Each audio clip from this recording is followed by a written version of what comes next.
Housing Commission meeting, and thank you for being here today. We technically have, or well, in theory have a quorum, but Zach had to step away for just a few minutes.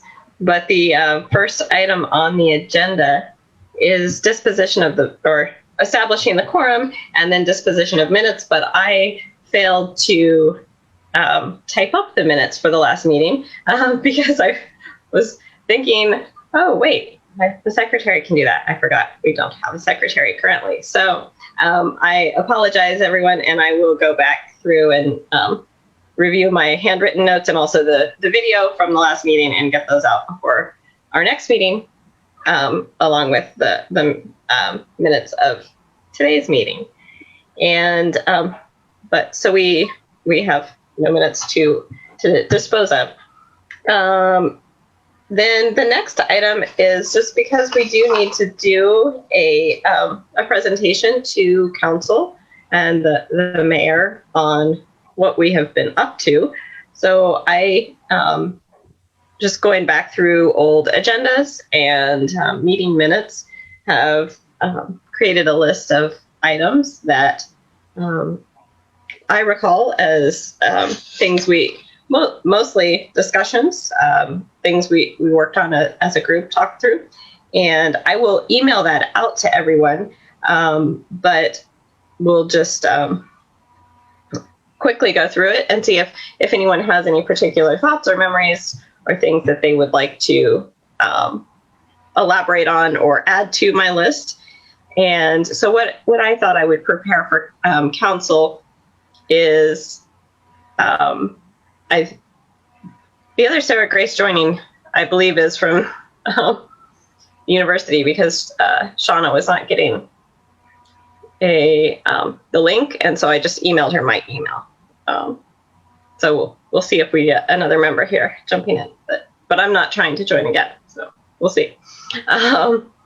So what I have is I'm sort of going through the year in chronological order.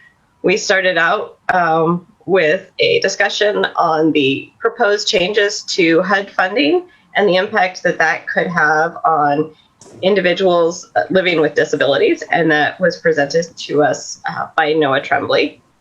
And then in discussions, or the next item that we kind of worked on and talked about as a group was the community land trust option.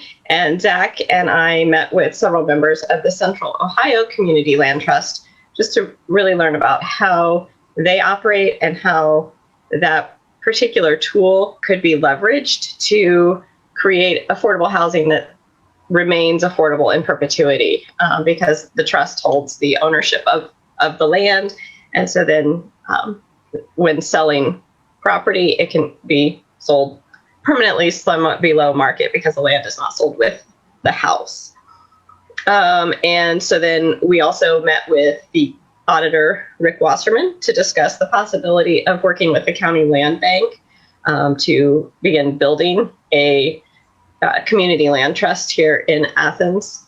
And then Zach and I reported back to this commission on both of those meetings. And that is definitely something that I would like to see the city and the county work together to pursue in the future.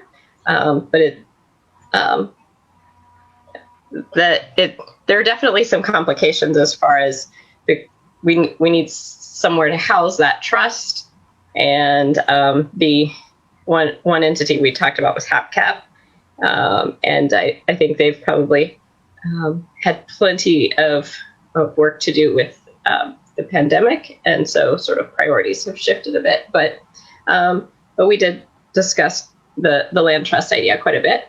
And we've had multiple meetings with developers and have received regular updates on new planned housing developments here in the city to hopefully very directly address the need for affordable housing. And we heard a presentation again from Noah Tremblay on some of the specific challenges faced here locally by individuals who are seeking affordable and accessible housing. We discussed the possible effect that legislation that would prohibit discrimination based on source of income might have here in Athens. And we had a group discussion about the what work might need to be done, and some of the things that we might want to address to improve racial equity through housing zoning rules here in the city. And then finally, the idea of a landlord recognition program to sort of encourage more landlords to work with Metropolitan Housing Authority and increase number of accessible and affordable units that a particular landlord would offer. So that is what I have, and I thought that I would sort of give a list of, here are some of the things that we talked about, worked through, researched, and then also specific recommendations. And I'd like to be able to recommend the landlord recognition program, and then possibly, not to add more to Paul's plate, but I think Paul and Chris Fall and I may want to really work on looking at the racial equity through zoning issues, and that's certainly something that I think this commission could support and recommend. I believe Mayor Patterson might be interested in that as well, but yeah. Absolutely. Okay. Any other thoughts or memories or things that we should add to this? It was a little before I joined, but this commission's involvement in the University of States TIF. Yeah, well, and I kept that very simple as far as just the updates on planned housing developments, but I would definitely flesh it out as far as like listing the University of States and also the new project off of 682. But yeah. Do we have a specific name for that other than the Woda Cooper? Paul, is there a name for that community? Yeah, there's I think there's two. Each building has a different name. I think one is called Kershaw Green. Okay. And the other, I forget. I'll for the good of the minutes, I'll make sure you have that though. Thank you. I appreciate it. Anything else? Okay. Then I will sort of work on fleshing that out. And as a member of council, I would appreciate it if someone else would be willing to sort of be a guest who comes to council to present these ideas rather than necessarily being myself, because then I can make the motion in council that council asking that we approve and accept this update from our commission. But it's sort of odd if I present and then also make the motion to approve and vote to approve. So if there's someone who would like to come to council once these are prepared and would also, then like to meet with me between now and then to sort of put these in a presentation form, that would be great. And people are welcome to email me if they don't want to volunteer at the moment. I'm happy to do that if you need, Sarah. I'm a little bit out of the loop, so we'd need to sync up, and you could catch me up what some of the conversation has been. But I'd be happy to do that. That would be great. Okay, we can touch base. I wasn't going to volunteer to present, but if you do need help with visuals or presentation, that is my strong suit. So just let me know if you need that or want that. Okay, thanks, Shauna. Sorry, I don't know why you're not getting the direct invite to join the meetings, but I will definitely touch base with Scott about that. So, no problem. Thanks for coming through. On my computer, it shows you as Sarah Grace, but because you're using the link that was forwarded from me. So, but okay. It's nice to see you again. Thanks. Any other thoughts or comments? So did you, before I turned my camera on, you all thought that, oh no, it's showing up as, never mind. Well, because I said, I think that's Shauna joining because for some reason she wasn't getting the link. So I just forwarded my link. But before your mic was on and you came through. I introduced you as not another me. So, all right. I think you can, if you hover over like your video, like your face, and the little blue button in the right corner, I think if you click that, you have an option to change your name, Shauna, if you want to try it. There you go. Excellent. Great. Thank you. All right. Moving on to the next item is this idea of creating a specific landlord recognition program. And the one specific thing that I had found from our prior recommendations was to encourage that landlords who have at least 10 units have, let me pull it up just to be sure I'm giving the right numbers. 5 or more units, an incentive for 2 fully handicap accessible. So just if we wanted to incorporate that into our criteria for, or some version of that, I think, into the criteria for this award idea. Did you have a chance to work something up as ideas for this, Paul? I didn't work anything up specifically as far as I don't have great notes yet. I did look up a couple things just to see what kind of models were out there. There was I noticed that there's a handful of programs to showcase landlords who have energy efficient units, green energy, things like that. That doesn't necessarily get to our may or may not get to our point about affordability. However, over the long term, it might save a lot of money for tenants. I like the idea of us working, of course, with looking at landlords who have take on such like VASH type programs, or which is for veterans assistance housing programs, any type of a voucher program. That makes a lot of sense, but also maybe structuring it. The disabilities aspect is really important too.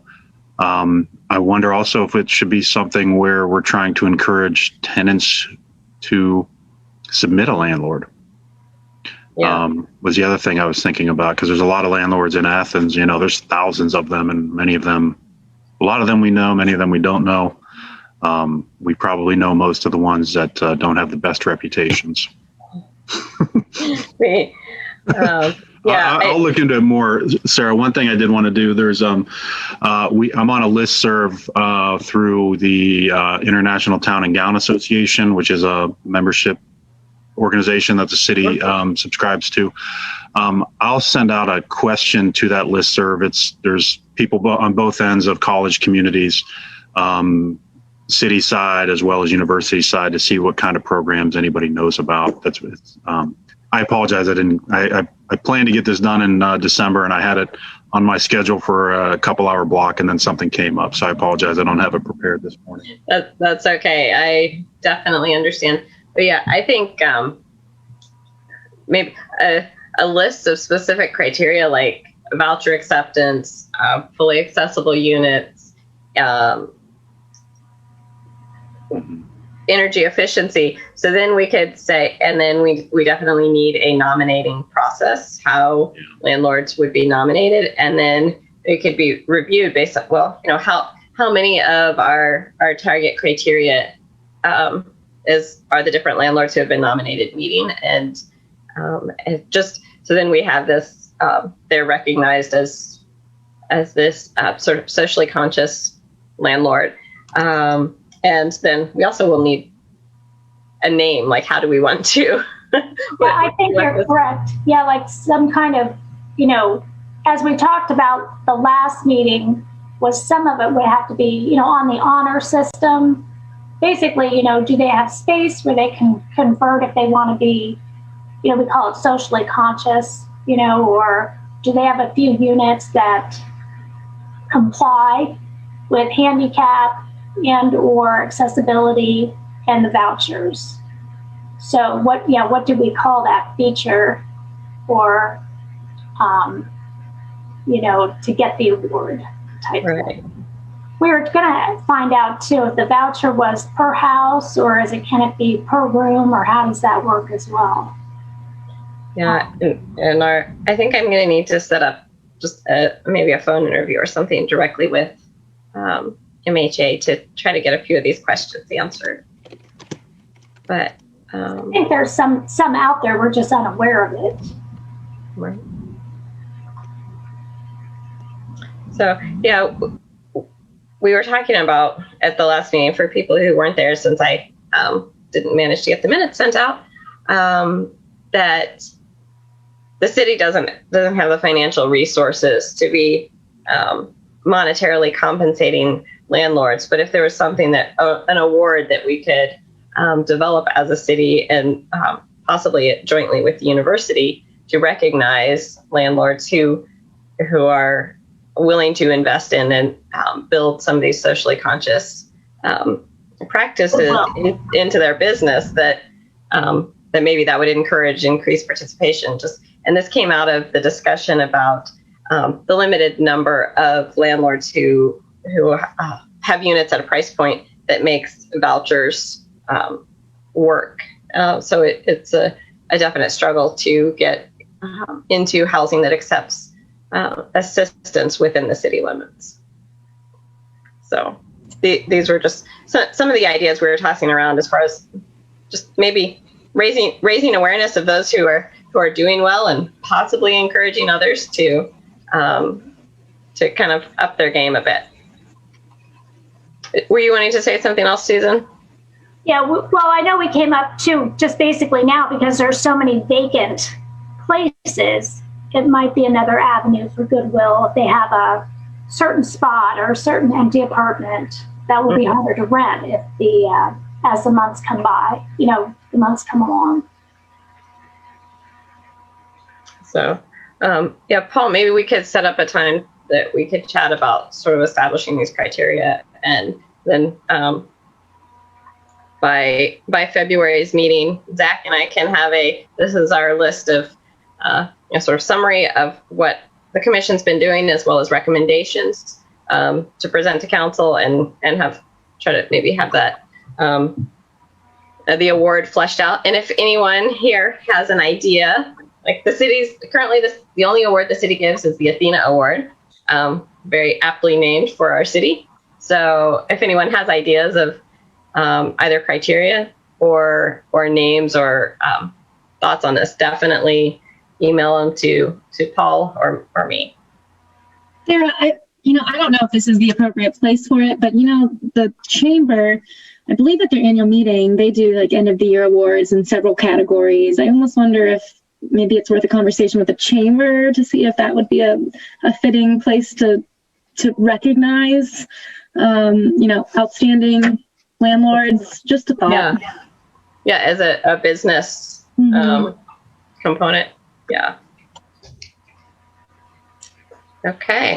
And next thing on the agenda is, I don't believe we've held elections or anything for chair of this commission or secretary since the commission started. So highly coveted positions, Sarah. Indeed, yes. So and our secretary moved to Florida. I guess you have to take drastic measures if you want to give up your spot. But I would certainly I definitely do not mind chairing the meetings and organizing or structuring meetings. But I would love if there's anyone out there who would like to volunteer to be secretary, which right now with the meetings happening via Zoom, they're all recorded, and you can go back to the city's Facebook page and watch the meeting, and then type up the minutes that way, which I find to be much easier than trying to take meetings live during the meeting, or take minutes live. But if someone would like to volunteer, we have a small number of people here, but if anyone here would like to volunteer, and I am certainly willing to give up the chair position if anyone is really wanting to take that on as well. But I almost feel a sense of obligation to take over as the secretary since Sarah left us all. So I'm happy to serve as secretary, and I can lean on the recordings for minutes if need be. That would be fine with me. Thank you so much for volunteering, Molly. And as a formality, I'd like to make a motion that we approve Molly Fitzgerald as the secretary of the Affordable Housing Commission, unless there are any other nominations. Anyone want to nominate someone or themselves? Okay, seeing none. And Scott has just put in, Ryan, you can rewatch on demand on the city YouTube. So there's a note in there about other ways to rewatch if you don't want to go through Facebook. So is there a second to my motion? I'll second the motion. A second. Nominate Molly. Thank you. And all in favor? Aye. Aye. I think that is unanimous, Molly. Thank you so much. And is there anyone who would like to serve as chair of this commission? Paul,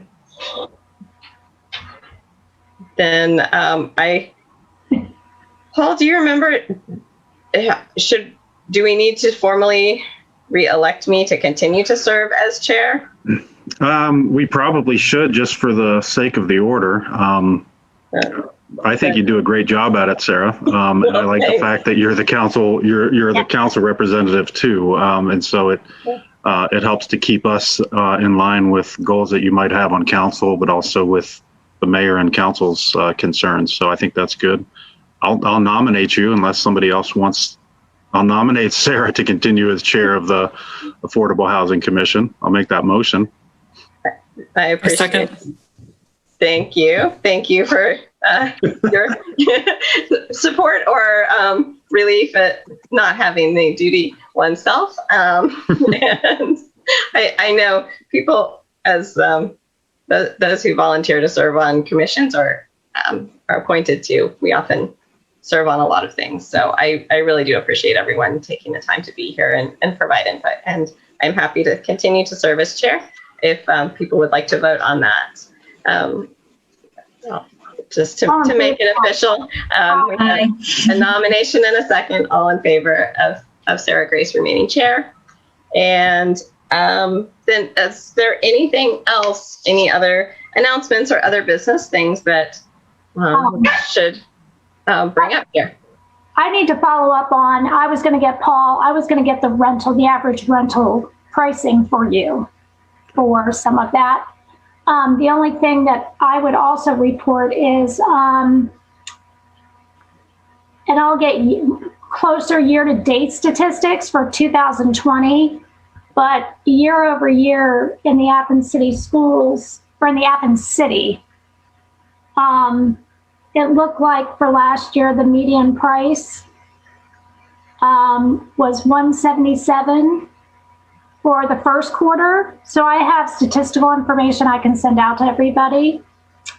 Then from April to July, it bumps to $215. And then from July to October, $195. So that is the going sale price for the average home in the Athens City, the statistics that I can pull. Just to give people an idea where that truly falls when you put it all together.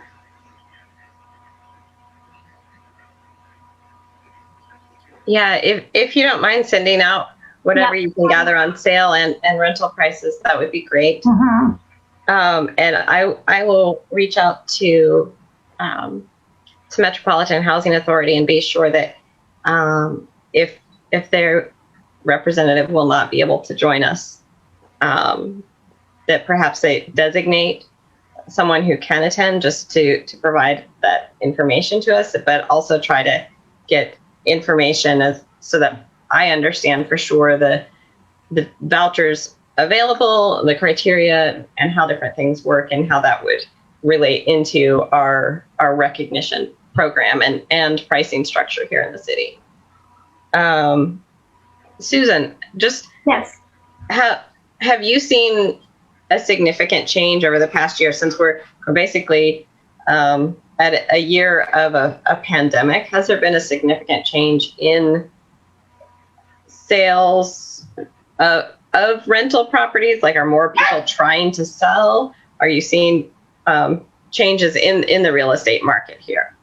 For rentals, we're seeing some properties on the fringe, outside the key areas around the university, that people are listing them and selling them for all different kinds of reasons. We are seeing some vacancies like everyone else. Mm-hmm.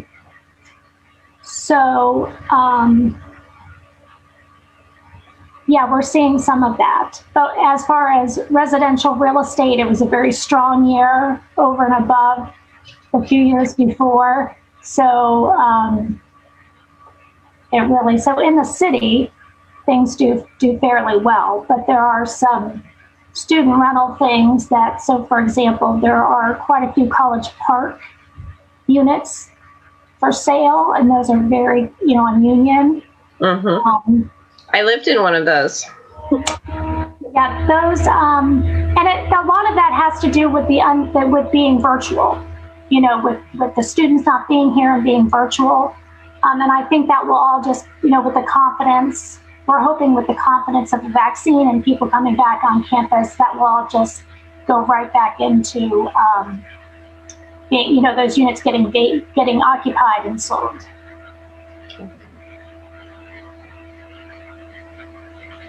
Anything else as far as announcements or other business? Yeah, Paul. Sarah, I had one quick update, I guess. Relating to the University Estates TIF that we worked on. I had a conversation with the developers who signed the agreement with us last year. The other day, they had a few things that they might need clarified in order to help better. They're working through their financing with their bank, and there were some questions that the bank had about what some of the things meant, and so I'm trying to work through that now. Things like, I think we had like, there's no definition of what it means to be have universal design, and there's no definition of solar ready. So they were asking for some of that. And I said, let me check it over with our law director, but we'll probably need to make some sort of an addendum to the agreement, and that would probably that's likely a council action. So I'm gonna just want to let you know that was going on, and so the rest of the commission knows that. When we started going through this process, we were kind of looking at it as a potential model that we could use, and so we're seeing a couple of the hiccups coming out once we got our first potential development on board here, that there's some issues that we didn't think about.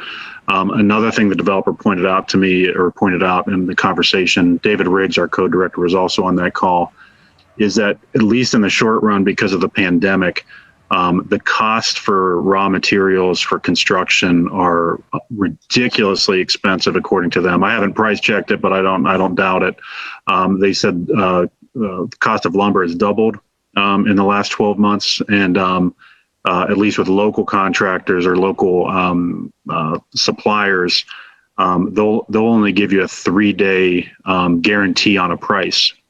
And so at the end of 3 days, if you haven't purchased all the lumber that you wanted to, they remove that quote. And so, because prices are rising so quickly, so they were saying, I asked them to work through some of their numbers to better understand what that means to making this happen.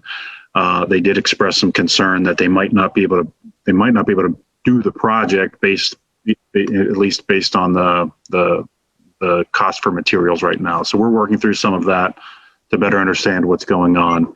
But like I said, we'll definitely have more information I'll have more information at the February meeting to communicate to all of you, and I'll keep you updated as well, Sarah, from the council perspective. Great, thanks. Yeah, I know 2 people just building or with plans to build their own homes that have been put on hold because they said material costs I had no clue. That's interesting. We've been talking about doing some work, and that never even crossed my mind. I kept looking at the interest rates are so low, but geez, I didn't realize materials were so expensive. Yeah, obviously the bigger the project, the bigger impact that's going to have. Yeah. So I would imagine for a developer with trying to build a whole community of houses, that would really drastically impact their bottom line. It's taking a long time to get materials also. So and mail. yeah, 8 to 12 weeks could take 16 to 24 weeks. So it might be a holding pattern for a while till they can put it all together. Yeah, I would think surely it will stabilize, but it may stabilize higher with prices higher than before. I'm not sure. Okay. I just wanted to add one thing too, off of Paul.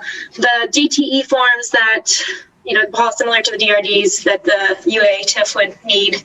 I did send those to the property owner, so they have them. We're really in no rush. Obviously, they haven't even started construction, but just wanted to share with the commission that when we'll make sure that gets submitted to the state at the appropriate time as well. Keeping an eye on that. Great. Thank you. Anything else?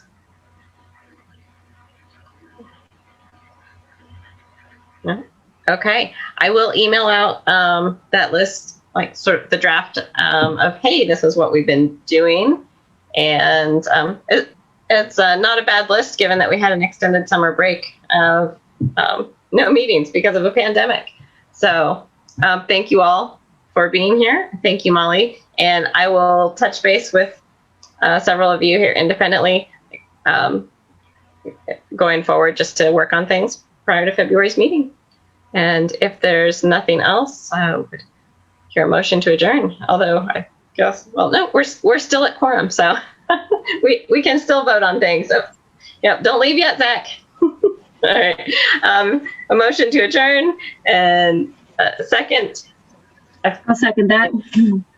Thank you. And Thank you. thanks, Susan. We'll check. Oh, yeah. And we'll hear back from you on some data. Yes, absolutely. All right. Thanks, everybody. Have a great